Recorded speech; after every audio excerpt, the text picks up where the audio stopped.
આ ભાઈ છે એમની વાત સાથે હું 100% અગ્રી છું કે આપણે કોઈકનું દુઃખ છે એ આપણે વેચવું હોય તો એના માટે પ્રેમ છે એની જરૂર પડે છે. તો હું પ્રેમ જે છે એને એવું નથી ગણતી કે ખાલી છોકરા છોકરી વચ્ચે જે છે, પતિ પત્ની વચ્ચે છે, ગર્લફ્રેન્ડ બોયફ્રેન્ડ વચ્ચે છે એ જ પ્રેમ છે. પ્રેમ એ પણ હોઈ શકે કે તમારા મા બાપ છે, તમારા મિત્રો છે, એ તમને નિસ્વાર્થ ભાવે તમારી કેર કરે છે, તમને હેલ્પ કરે છે, એ પણ પ્રેમનો એક પ્રકાર છે. અને કોઈક તમને જવા દે છે કે ભાઈ તું જા અને જીવી લે તારી જિંદગી કેમ કે હું તારા માટે ખરાબ છું, એ પણ પ્રેમ હોઈ શકે.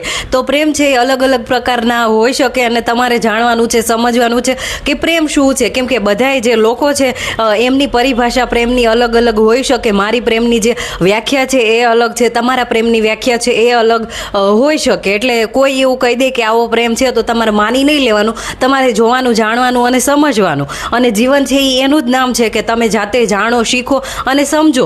બાકી તમને બધાય સમજાવવાવાળા અને કહેવાવાળા ઘણા લોકો છે. અને હું તમને એ કહી દઉં કે પ્રેમ પામવા માટે મેં કોઈ વ્યક્તિ છે એની મેં ગાળો ખાઈ લીધી અને મારે ખાઈ લીધી.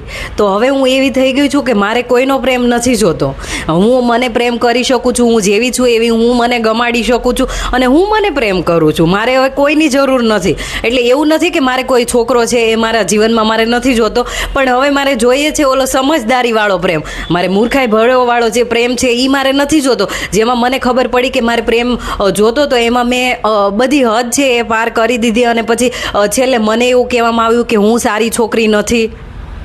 તો મેં કીધું કાંઈ વાંધો ને, હવે ભાઈ તમે સારી છોકરી ગોતી લો અને એમની સાથે રહેવા માંડો. હું સારી છોકરી નથી અને હું કોઈની વાતો છે એમાં હામાં હા પાડવાવાળી છોકરી છું જ નહીં. હું મારા બાપુજીને કહી દઉં છું કે મારે આવું કરવું છે. તો મેં આવું બધું સહન કર્યું હોય પ્રેમ પામવા માટે તો મને મારી જાત ઉપર જ ગુસ્સો આવે છે કે કેમ આવું કર્યું અને મેં મારા સ્ટાન્ડર્ડ છે એને એટલા જમીનમાં કેમ જવા દીધા.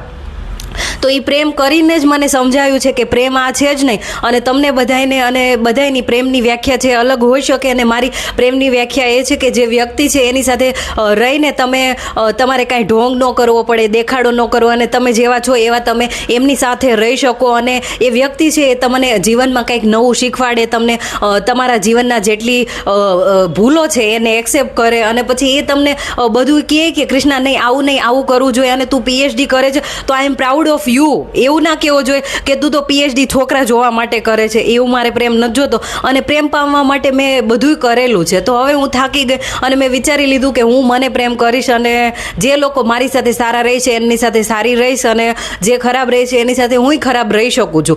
અને પ્રેમની વ્યાખ્યા બધાના માટે અલગ અલગ છે. મારા માટે બહુ અલગ છે. મારા માટે પ્રેમ એમ છે કે કોઈ વ્યક્તિ છે એમની તમારે રિસ્પેક્ટ કરવી જરૂરી છે. કોઈને ગાળો દેવી, મારવી એ પ્રેમ નથી.